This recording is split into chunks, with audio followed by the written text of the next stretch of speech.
back, everybody, to the Bryan Foltice Behavioral Finance Podcast. My name is Dr. Bryan Foltice, and I'm an Associate Professor of Finance at Butler University in Indianapolis, Indiana.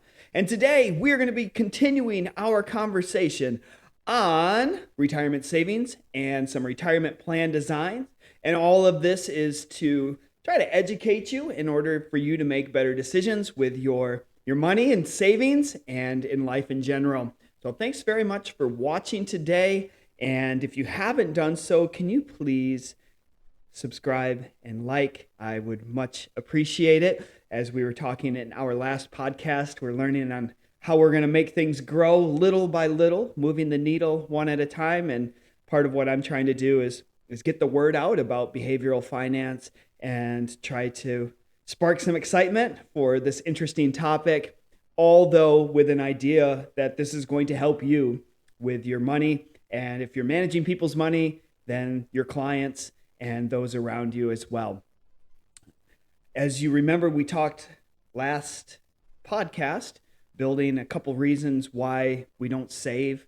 We were trying to lay that foundation of the problems and some of the reasons on how we might be able to overcome these impediments here. We talked about last time the procrastination and lack of self-control. And this is just basically, I'll start tomorrow, or on the other hand, we have this entitlement saying, well, little Jimmy, my son needs to have, a $400,000 education to learn his letters and count to 10 for preschool. So these were the things that we were talking about, and I gave you that nice update on getting married recently, and I am now enjoying this as I'm recording this. This is my final week of summer vacation before going back to campus next week and starting classes, and I feel really energized and refueled. I'm ready to go back and get into that. I teach one section of behavioral finance, and then I also teach two sections of international financial management, so international finance. So 3 classes, Tuesday and Thursday. I'm going to knock them all out back to back to back with a little bit of a break in between. And so I'm usually on campus Tuesdays and Thursdays, and then if I'm not there for meetings, then I'm around here doing home office stuff. As I've may or may not have said before, it's a pretty nice job being a professor, and what I find most interesting or most satisfying about it is the ability to help people, not just through the content, but through building relationships with students, both active current students and former as well. Anyway, we're going to jump right in because there's a lot to cover, and I got pretty passionate about talking about how things grow again and how we're trying to get people with no savings. How can we get them to save that first $1,000 by changing how they think about things? One other thing that I do in class around this point in class is we're trying to get people to think about how to save. I want them to go through this exercise before they start their first job. And what I ask them to do is, they're mostly juniors and seniors. So the seniors, if they already have a job lined up, then they know what they're going to make. They know some of their salary. They know some of the benefits that they get. Those who don't, I say just make up a number. If we say $60,000 a year, that's a pretty reasonable number for finance students, and it just works out nicely because that comes out to $5,000 a year, $5,000 a month. $60,000 a year, $5,000 a month. And what I ask them to do is estimate first how much they think their paycheck will be per month, each month. And that's why I like to use the $5,000 a month, $60,000 a year. How much do you think you're going to receive in net paycheck each month? And they kind of go, they get a little overwhelmed. And so we start digging through this because I want them to know this before there's an important reason why we need to know this beforehand. Start going through this process. Go, well, you've got federal income taxes, Social Security taxes, Medicaid, all these contributions. Those will come out. You have your health insurance, most likely, that you'll be on for the first time. Dental insurance. Sometimes you'll have vision. There's sometimes a life insurance policy built in on this. And so now all of a sudden I back off because now they're starting to get overwhelmed. But even if we just start with the main ones, I put them online and show them the net paycheck calculator based on the state that they're going to be working in. So I'll post that link below in case anybody wants to see what that would look like, at least in the United States. And you'll be able to see what that would do. And then think about if you take out a retirement contributions, that'll come out of your net paycheck, that it's tax deductible. So you don't get totally taxed on it, but it definitely takes a chunk out of your paycheck. And what I try to tell students as long as we're on the topic of retirement contributions, so I tell them you're going to fall into one of two categories when you graduate college. One category is those of you who have student loans, and the other category are those of you who don't have student loans. If you don't have student loans, I tell them there is no reason that you can't contribute 10 to 15% of your paycheck. You want to become an automatic millionaire without having to do anything. You don't have to come up with any new business ideas. You just go to work, put your 10 to 15% in and invest it. And it's just a matter of time. And the reason you want to set this up first is because if you wait to start your retirement savings or your retirement contributions, we're going to start dealing with what we call paycheck loss aversion. You're going to receive that paycheck, and now you're going to be used to spending that money or having the ability to spend that money. So when you finally take a 10 or 15% contribution, you are going to see anywhere from an 8 to 12% reduction or a loss in your paycheck. And that's going to hurt. So before you even know what your paycheck is going to be, I encourage you to sign up 10 to 15%, and then you're on your way. The other category of students are those who have student loans. Now, this is where it gets a little trickier. And they say, well, I still want to contribute to my retirement. I don't want to do anything, but I also now have these student loans, and there's a lot of conflict around this. And my coaching for those students is I ask them if your employer provides any sort of contribution match. And sometimes they know this answer and sometimes they don't. I ask them, go find out what your employer will do to match.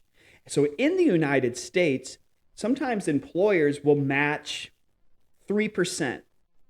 First 3% of your contributions. So you put in 3, the employer will match it 100%.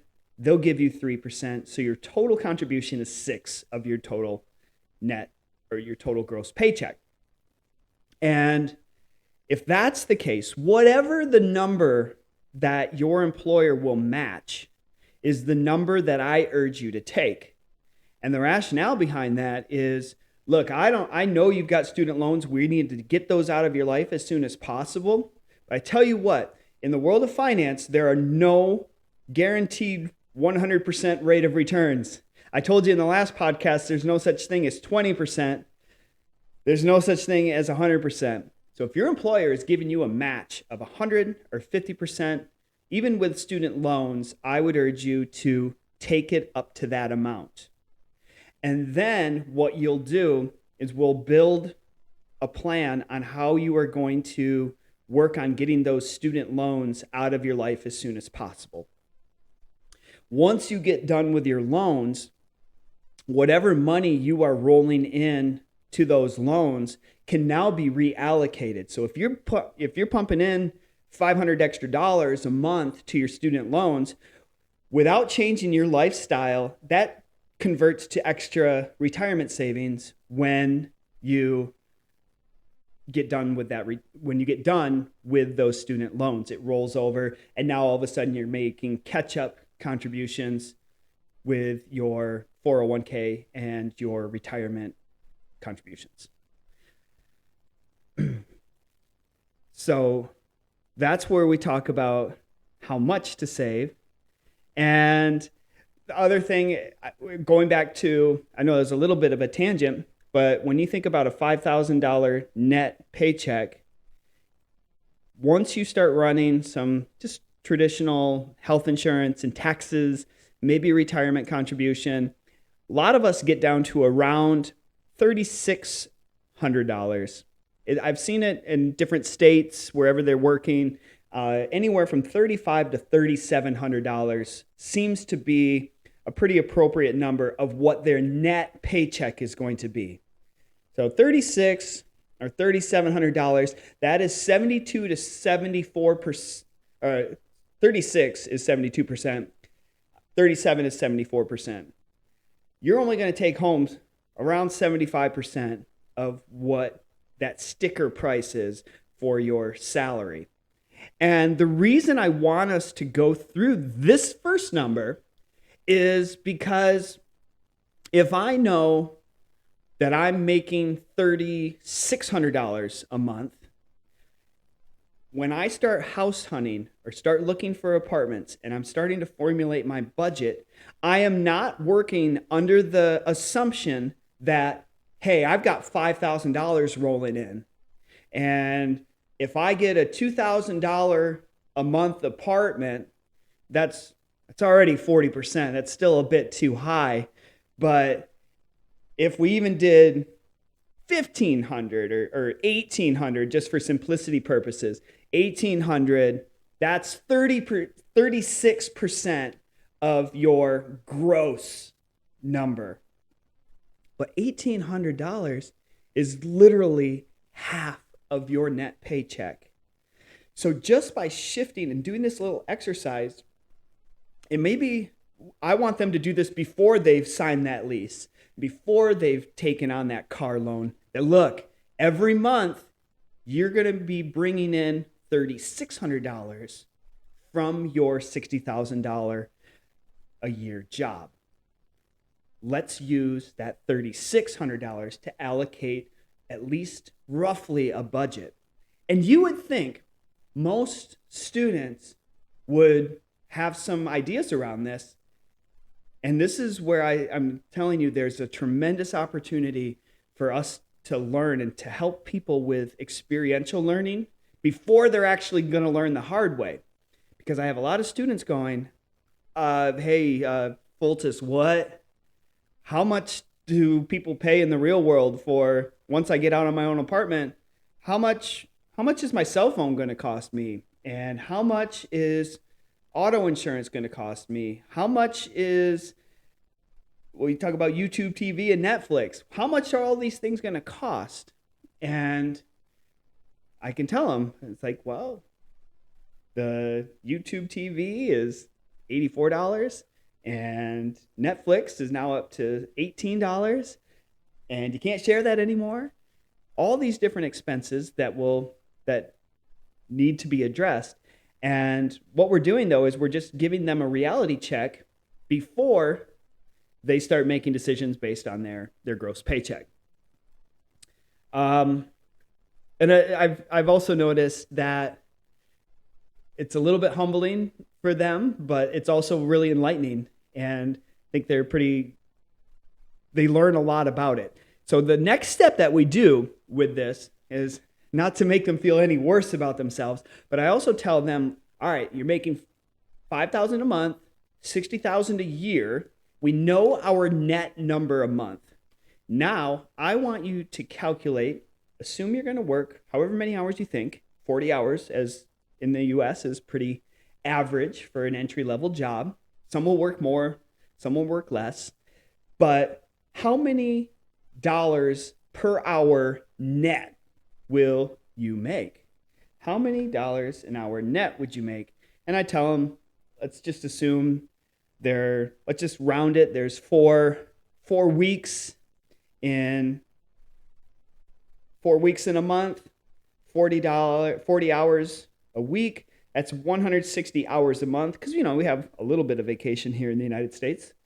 And if I'm making $3,600 a month, dividing that by 160, my net hourly paycheck or earnings is $22.50.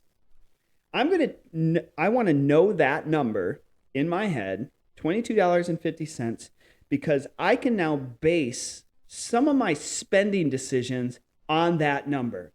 And the question I want you to ask yourself, and I want my students to ask themselves, is if you have a $100 product, so this could be an experience, going out to eat, a pair of shoes, whatever that might look like, want you to ask yourself, is it worth working for 5 hours in my job in order to pay for this? If you can say, hell yeah, it is, it's totally fine, buy it. But if you can't, either wait, sleep on it, or walk away from this. And so I bring this into the position of, you want a car loan? So car loans are now anywhere from $700 to $800 on average a month.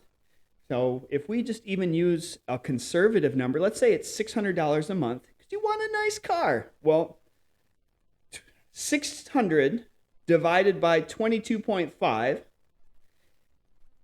comes out to 26 2/3, which tells me you are going to work 26 2/3 hours for the car that you are driving to and from work to pay for that luxury or the ability to get your ass to work. And when you think about it, some of us like our jobs, some of us, I love it. But I know I've had jobs that you have Sunday night scaries. Those things are real, and you don't like it.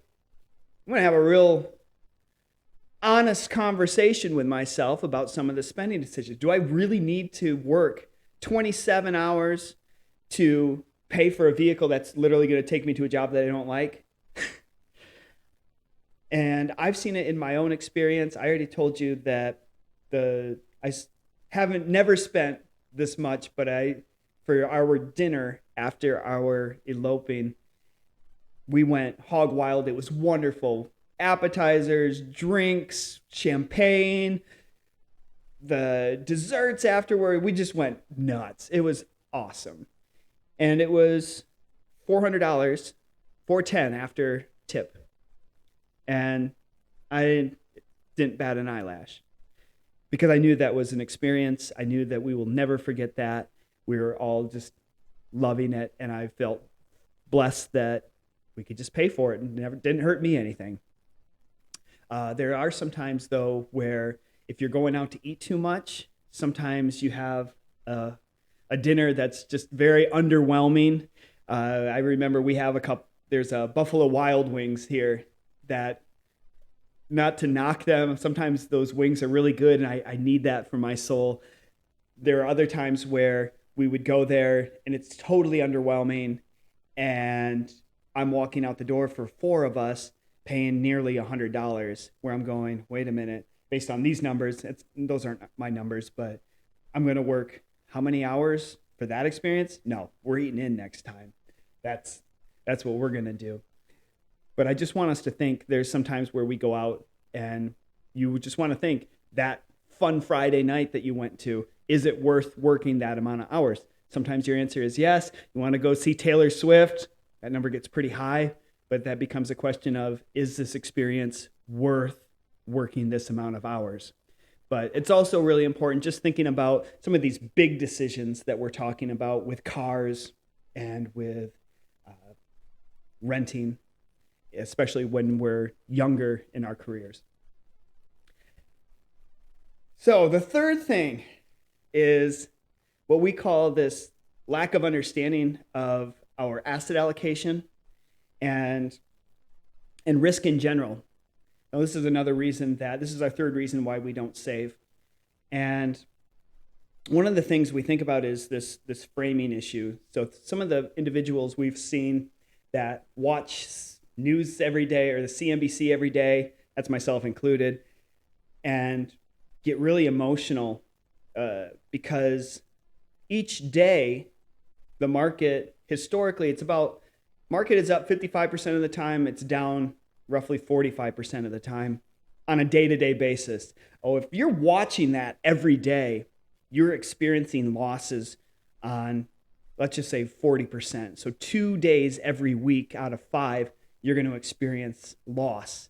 And those losses trigger emotion, and those kind of responses trigger bad decisions, not designed for long-term wealth growth. And if we even looked at our market once a year, so at the end of every year, the overall stock market historically in the United States has been up 60% of the time and down 40% of the time. And the 5-year stock returns, if we took a wider view, that becomes 95% positive, 5% negative. If we opened a window of 30 years, that becomes essentially close to 100% and 0%. Now, the reason we say this is we get so involved and we look at historical data with such a short-term lens that it really leads us into emotional decisions where if I'm sitting down with myself or with a client and you have 30 years to let this thing grow, well, we can be more risk seeking than if we have a 1-year time horizon for a short-term investment. We have to be more risk averse there. So people understanding asset allocation, and what tends to happen is younger people, they don't really know, and so they tend to be too conservative, and then they realize, oh, well, my stock allocation is growing really fast and my bond is not. And so over time, we just get to the point where we want to see it grow and we like seeing it growing. And as we get older, most investors actually become more risk seeking or risky in their portfolio allocation, where you have some 90-year-old guys going, the stock market's been good to me my whole life, I'm just going to stick it out. And we're going, wait a minute, can we at least, please, Mr. Jones, can we just have a small portion of that so you can have some certain income or fixed income without having to deal with market volatility? And usually we can try to convince them for a little bit, but once you experience how much stock market gains can amplify your portfolio, you get kind of addicted to it. And people, when they should be going more conservative, they just go full throttle into their retirement years. Number 4 is naive diversification. This is something we've talked about before. People don't know how to set up their allocation because of what is provided. They'll just take one of everything. This is our diversification heuristic. Just give me one of everything. And if the menu happens to be 50% stocks and 50% bonds, then I guess I'm just going to be 50-50. And it's dictated by what's offered, not what actually my true risk preference is. And what's further complicated about this is some of the names of these fund offerings are a bit misleading, and it gets people really confused on what, if I am sitting down with somebody, and we've talked about this before, we say, all right, at the bare minimum, I want to be 75% stocks, 25% bonds. Fair enough. And there are different allocations. You could go large cap, mid cap, small cap. You can go growth value, all these different things. But most people forget, they lose sight that all of those are still classified in stocks. So that 75%, all of those categories go into that stock bucket. Same thing with bonds. If I want to be 25% bonds, Well, if I have the government bond or corporate bonds or T bonds or whatever, that they all fit into that bond category. And I have to remember, I'm not going to allocate more than 25% to any of those categories. I can combine them or do whatever. Just remember, it all comes back to those two main categories. So people, not surprisingly, get very, very confused based on the subcategories of these asset classes. Furthermore, you get this kind of goes back to my days at Fidelity. That's where I can name some of the mutual funds, where you have the New Millennium Fund, okay? The Contra Fund, the Magellan Fund. Those are I remember those ones for the most part. I know the Balanced Fund, but when I mention any of those, Contra, Magellan, New Millennium, all right, these all sound great. What's in them? Is it stock or bonds? And now all of a sudden it starts to, if I get the Balanced Fund is designed to be around 50-50. Sometimes it gets to 60-40. Well, then how does that influence my overall stock and bond mix? Now, even I get confused with that. And I'd have to look, you have to do your research and you have to look and go, oh, okay, Contra Fund, New Millennium Fund, they're required to be at least 98% or more invested in stocks. So I go, oh, okay, stocks for those. I'll go into my stock category as I'm investing in those.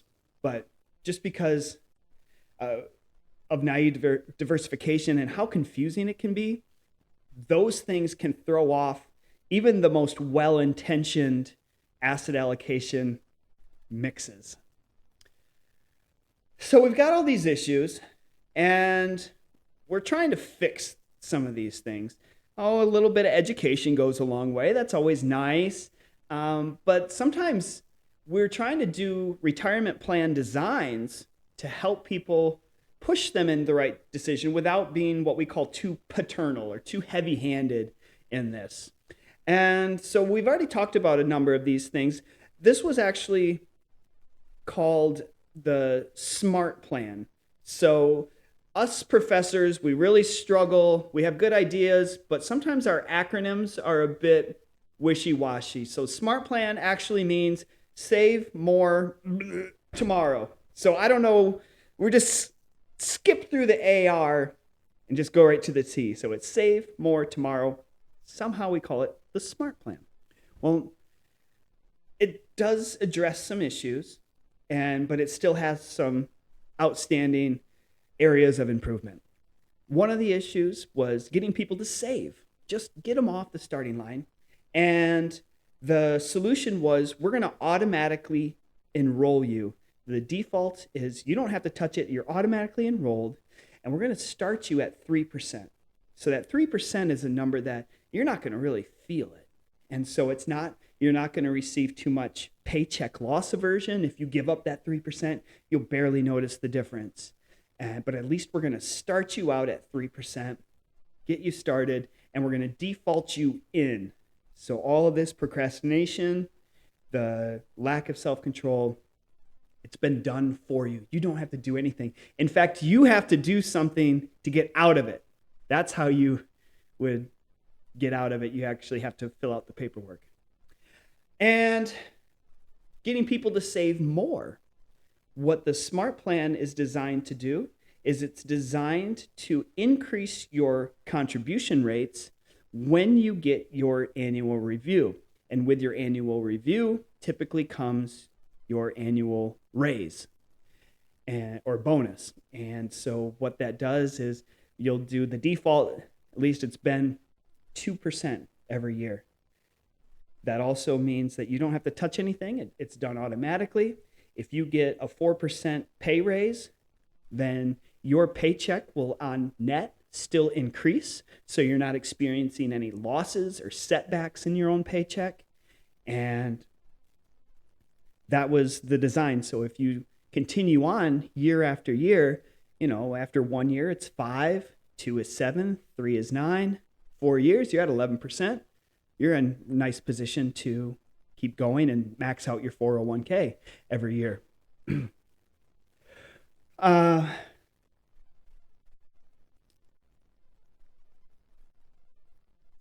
So we've already talked about, it's not a huge sacrifice because you start small.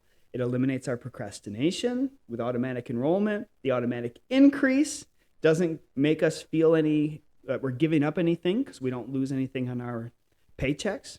Now, the issues around this is in the United States, people are only staying in their job on an average of 3 years, which means the average contribution, even in a perfect world, after 1 year, it's 5.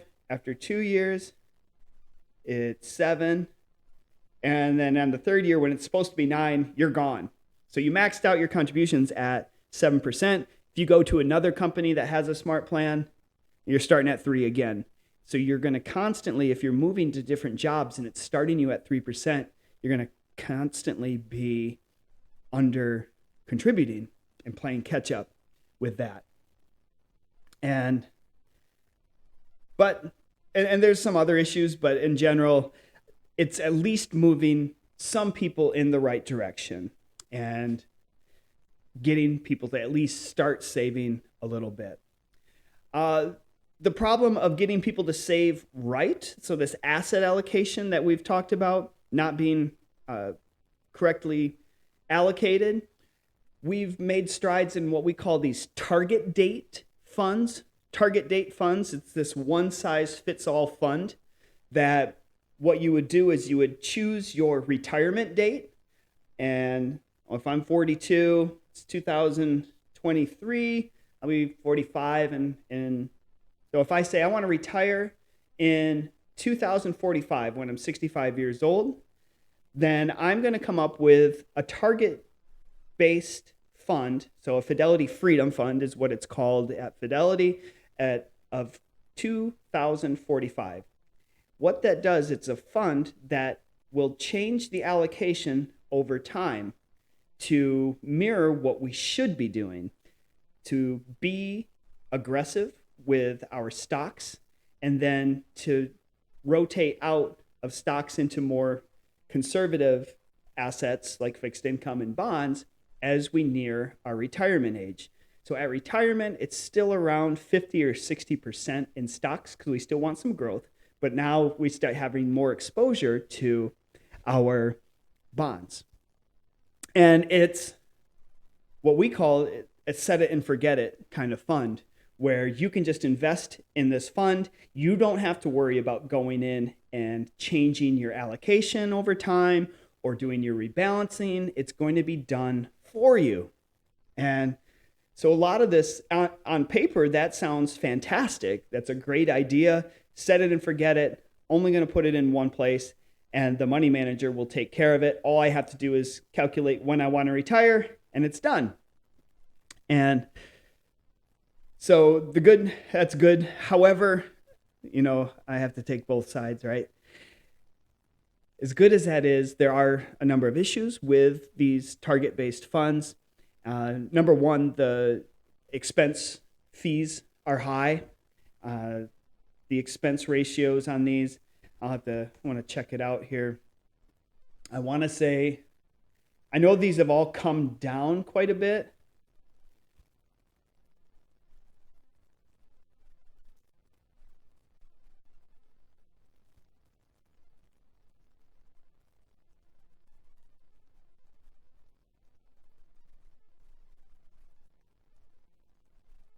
I'm looking at the Fidelity Freedom 2045 Fund, FFFGX. And looks like the expense ratio is 0.75%. 0.75%, which doesn't sound like much, but if you've seen a previous podcast, if I'm comparing that to an index fund with 0.05%, that's a difference of 70 basis points. Over time, even for the next 20 years, that is going to decrease my final amount by approximately 20%.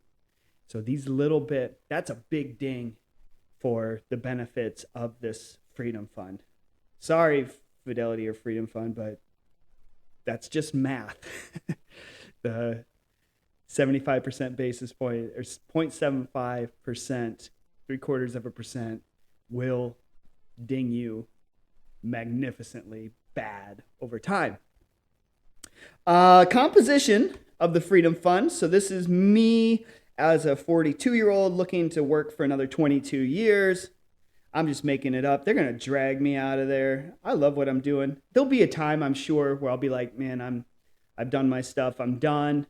There'll be that time. But at this moment, I'm like, man, I love what I'm doing. They're going to have to drag my ass out of there when I get old. Asset allocation. Whoa. Okay.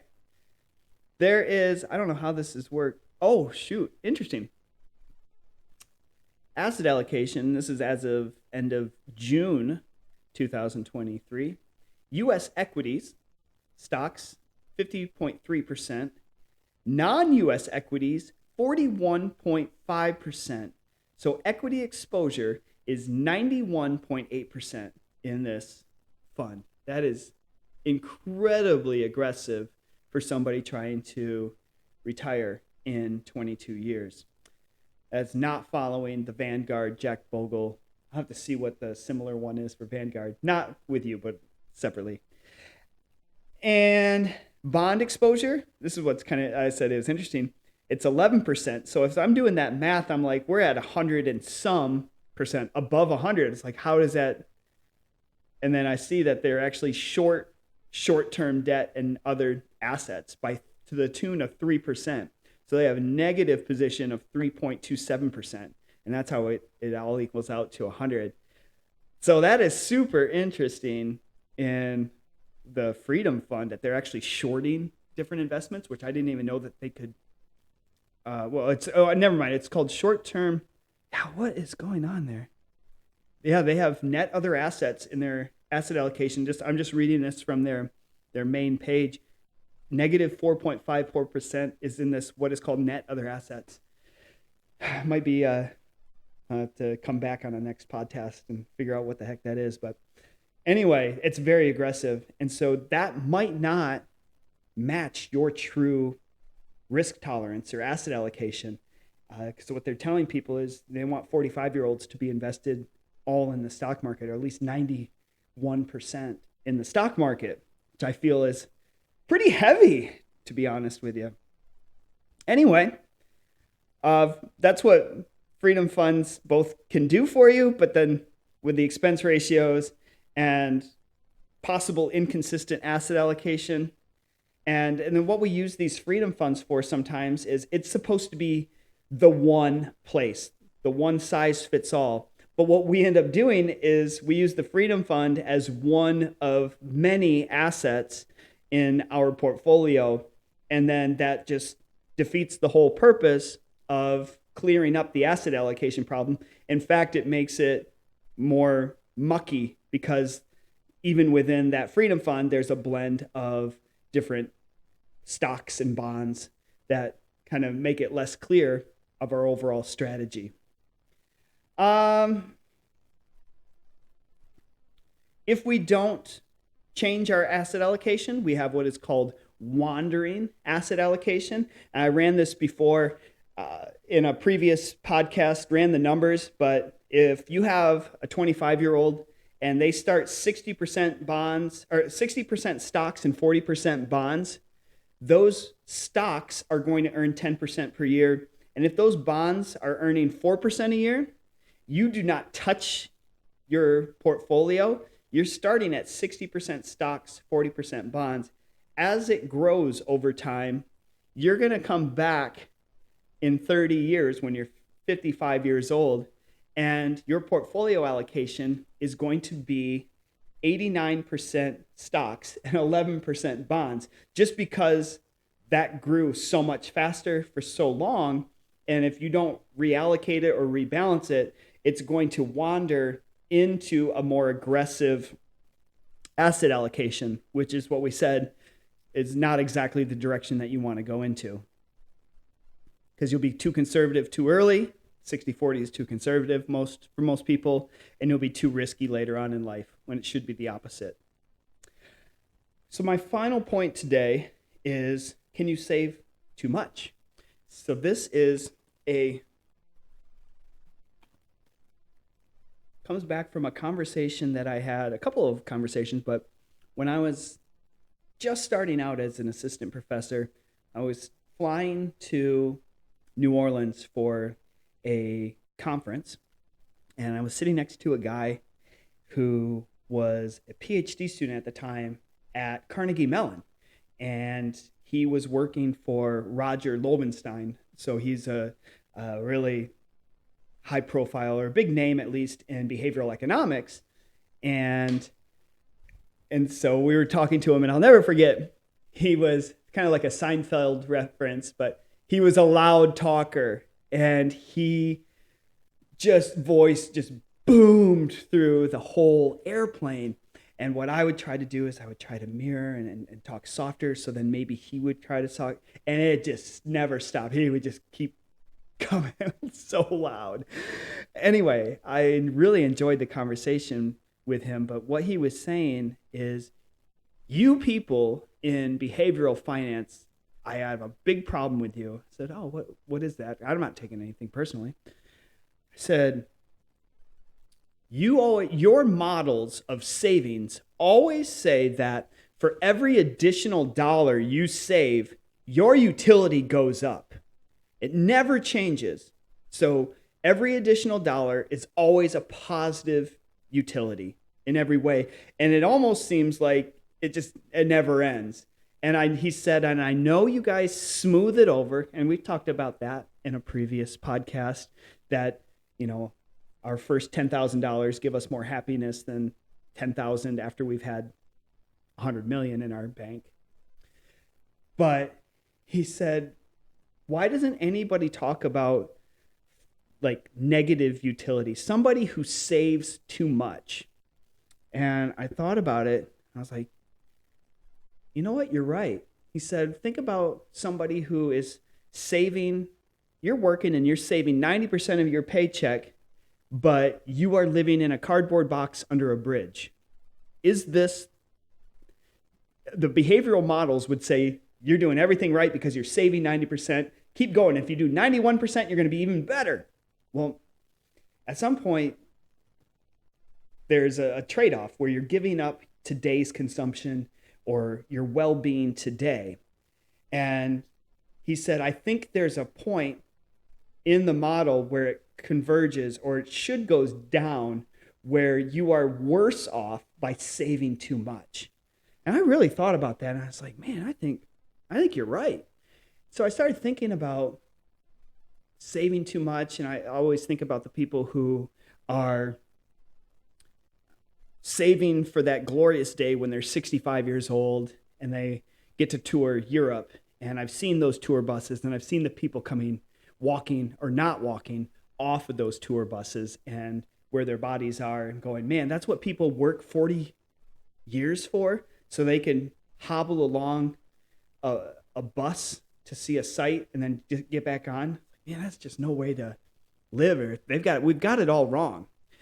And so I see what we call it the FIRE community. They're the Financially Independent Retire Early, FIRE.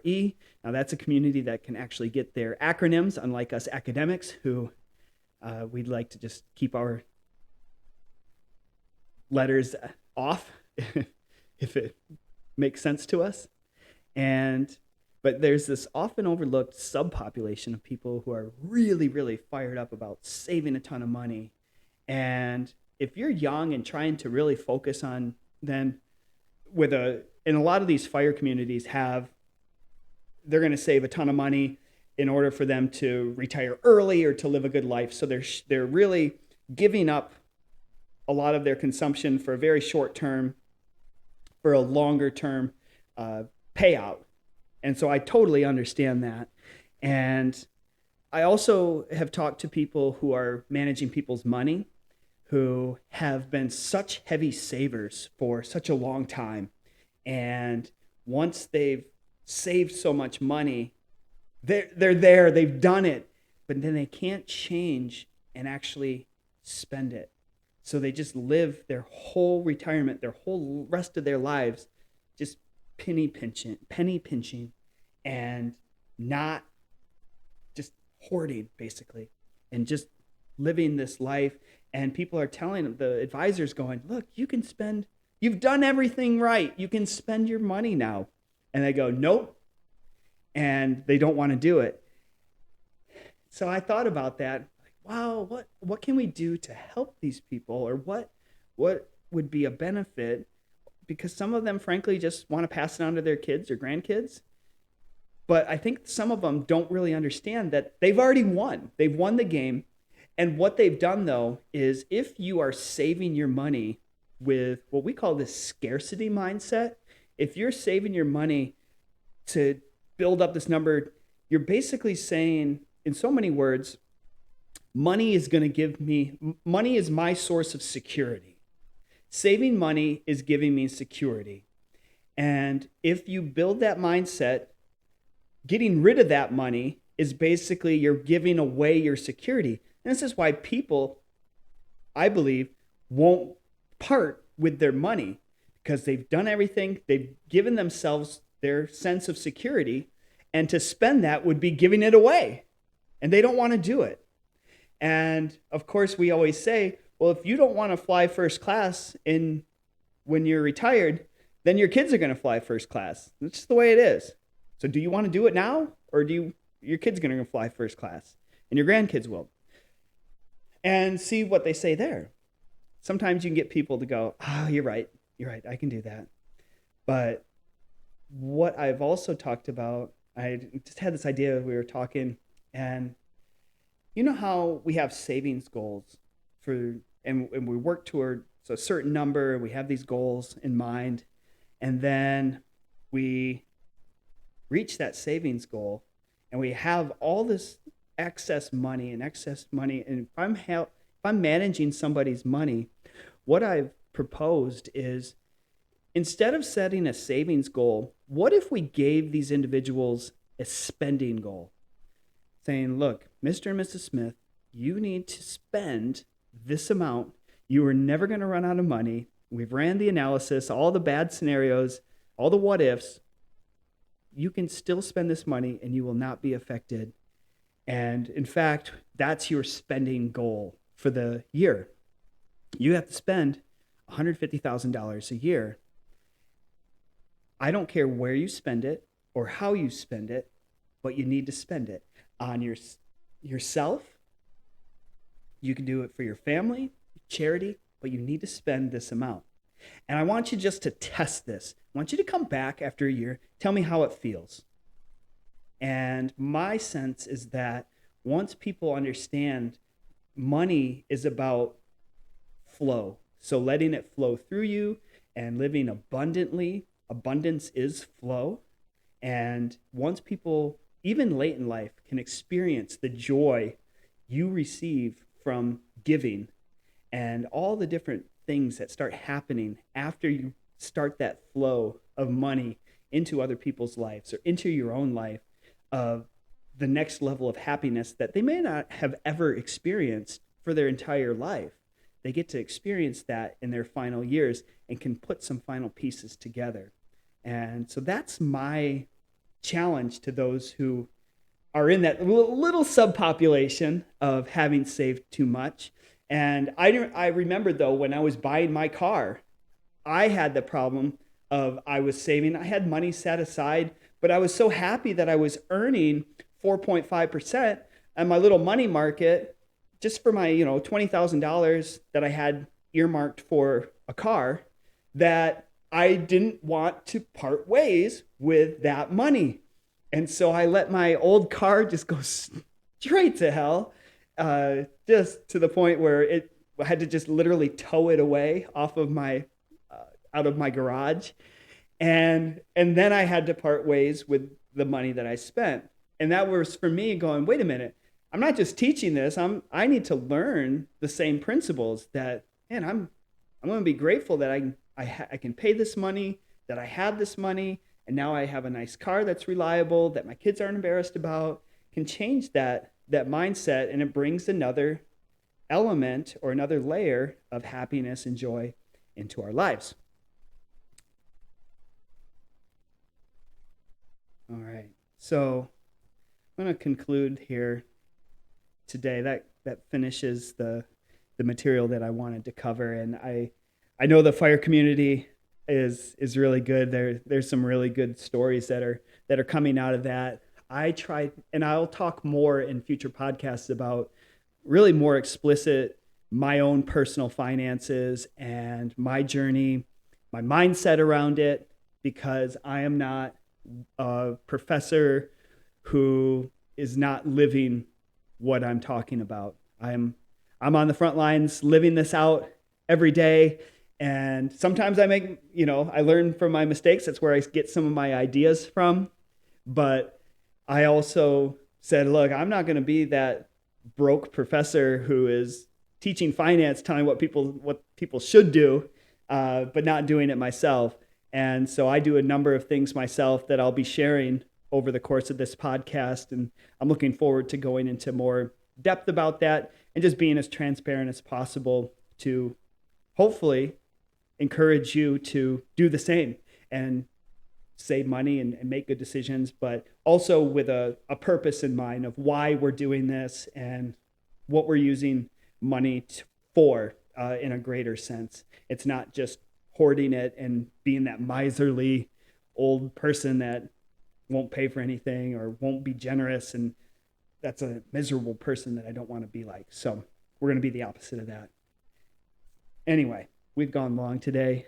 Thank you very much for listening. And if you need me for anything, please do not hesitate to reach out on Instagram or bryanfoltice.com.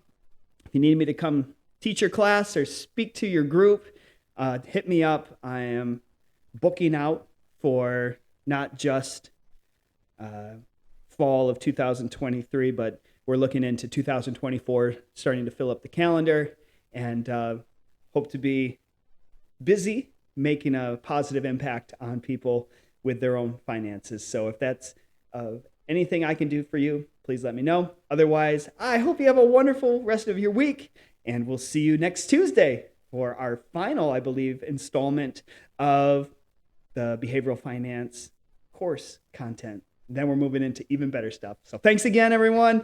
Have a great day.